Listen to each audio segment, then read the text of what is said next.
আসসালামু আলাইকুম, সুপ্রিয় দর্শক মণ্ডলী। প্রার্থী যাচাইয়ের কাজ চলছে বিএনপির। আগামীতে যে সংসদ নির্বাচন আসছে, সেই সংসদ নির্বাচনে প্রার্থী বাছাই চলছে বিএনপির। তো এই বিএনপির প্রার্থী যাচাই সম্পর্কে আপনারা জানেন, সম্প্রতি জ্যাকব মিল্টন নামের যে এক ভদ্রলোক আমেরিকাতে থাকে, বাংলাদেশি একজন ব্যক্তি, তিনি বলেছেন যে তারেক রহমান লন্ডনে কি কি করে আমি জানি, কোট আনকোট। তার পাশে কে কত কমিশন খায়, কে কে থাকে, তারেক রহমান কি করে, সব তিনি জানেন, কোট আনকোট। তিনি বলেছেন আগে 20 কোটি টাকা ছিল রেট, এখন 30 কোটি টাকা করেছেন যে যাকে প্রার্থী দেবে এমপি পদে বিভিন্ন আসনে, তারেক রহমান নাকি টাকাটা সরাসরি খান। এটা জ্যাকব মিল্টনের কথা। কিন্তু সারা বাংলাদেশে বহু বছর যাবৎ এই আলোচনা আছে। 2001 নির্বাচনেও আমরা আলোচনা শুনেছি যে তারেক রহমান বিএনপির প্রার্থীদের কাছ থেকে টাকা খান। আমি জানি না, বিশ্বাস করতেও কষ্ট হয়, জানি না। তারেক রহমান একজন জেন্টলম্যান, শহীদ প্রেসিডেন্ট জিয়াউর রহমানের ছেলে, তারেক খালেদা জিয়ার ছেলে, ভালো মানুষদের সন্তান তিনি। তারও বডি ল্যাঙ্গুয়েজ খুব সুন্দর, খুব ভালোভাবে কথা বলেন, স্ট্যান্ডার্ড। তার মতন ব্যক্তি এ ধরনের নমিনেশন দিয়ে টাকা খাবেন, এটা আমার কাছে বিশ্বাস করতে কষ্ট হয়। কিন্তু আমি গ্রামের সাধারণ অশিক্ষিত মানুষের কাছেও এই আলোচনা শুনি, ঢাকার এলিট শ্রেণীর মানুষের কাছেও আলোচনা শুনি।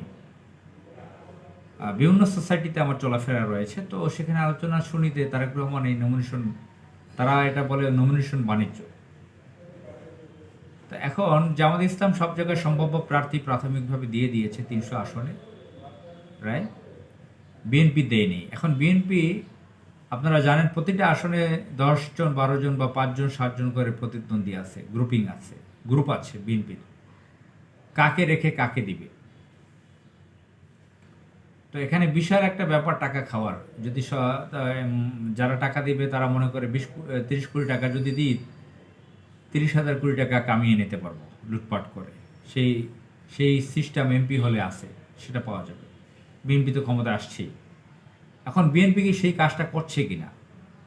এদিকে ভারতে 8-9 বছর আরামায়েশে থাকা, বিশেষ একটা রেস্তোরাঁটে 5 আগস্টের পর চলে আসা, বিশেষ পারফরমেন্সে দেখা সালাউদ্দিন আহমদ বলতেছে বিএনপির প্রার্থী চূড়ান্তের কাজ চলছে, ঘোষণা শিগগির। এখন তাকে বলা হয় ভারতের এজেন্ট, সালাউদ্দিনকে। সে কিভাবে শিলিগুড়ি না কোথায় ভারতের আসামের একটা রিসোর্টে, দামি একটা রিসোর্টে ছিল আরামায়েশে, সেখানে নাকি মদ নারী সব ছিল। তো সেখানে তিনি আরামায়েশে ছিলেন 8-9 বছর, তাকে বাংলাদেশে পাঠানো হয়েছে প্রশিক্ষণ দিয়েও বলা হচ্ছে। এখন তিনি যাদেরকে নমিনেশন দিবেন, তারেক রহমানের সাথে আলাপ করে, যাদের সাথে কাদেরকে নমিনেশন দেবে, টাকা খেয়ে নমিনেশন দেবেন ভারতের কথায়, ভারত যাদেরকে নিরাপদ মনে করবে তাদের জন্য, তাদেরকেই কি দিবেন, চূড়ান্ত করবেন তাদের প্রার্থিতা, যে এখানে ভারত, এটা ভারতের গোয়েন্দা সংস্থা ভারত চায় এটাকে, সেটাই কি অ্যাপ্রুভ করবেন তারা? এরকম সন্দেহ রয়েছে বাংলাদেশের মানুষের। তো সাংবাদিকদের সালাউদ্দিন কাদের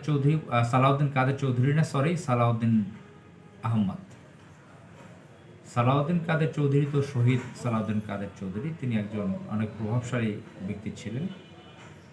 মহান আল্লাহ তাআলা তাকে ক্ষমা করে জান্নাত দান করুক। এখন আমি এখানে রিপোর্টটা পড়ে শোনাচ্ছি। ত্রয়োদশ জাতীয় সংসদ নির্বাচন সামনে রেখে বিএনপি আসনভিত্তিক প্রার্থী চূড়ান্ত করছে বলে জানিয়েছেন দলটির স্থায়ী কমিটির সদস্য সালাউদ্দিন আহমদ। তিনি বলেন, এ কাজ চলমান আছে, শিগগির সব আসনে একক প্রার্থীর নাম ঘোষণা করা হবে। গতকাল শুক্রবার রাজধানীর গুলশানে নিজ বাসভবনে সাংবাদিকদের সঙ্গে আলাপ করে তিনি এ তথ্য জানান। সালাউদ্দিন বলেন, জুলাই মাসে সংঘটিত গণহত্যা নিয়ে আওয়ামী লীগের কোনো অনুশোচনা নেই। তারা দেশকে অস্থিতিশীল করতে এখন ভারতে বসে ষড়যন্ত্র করছে। মজার ব্যাপার, তাকেই বলা হয় ভারতের এজেন্ট, তিনি ভারতের ষড়যন্ত্র সম্পর্কে বলছেন। সরকারের প্রতি অভিযোগ তুলে সালাউদ্দিন বললেন, যথেষ্ট সাক্ষ্য প্রমাণ থাকা সত্ত্বেও আওয়ামী লীগের বিরুদ্ধে কোনো মামলা করেনি সরকার। রহস্যজনক কারণে মামলাগুলো এড়িয়ে যাওয়া হয়েছে। তো যাই হোক, আমরা আগামীতে কি দেখতে পাবো জানি না। বিএনপি কাদেরকে নমিনেশন দেয় বা এই নমিনেশন নিয়ে প্রতিটা আসনে কত মারামারি হয়, কত মানুষের জীবন চলে যায়, কোন ঘটনা হয় আমরা জানি না। আমরা ভালো কিছু আশা করি। আসসালামু আলাইকুম।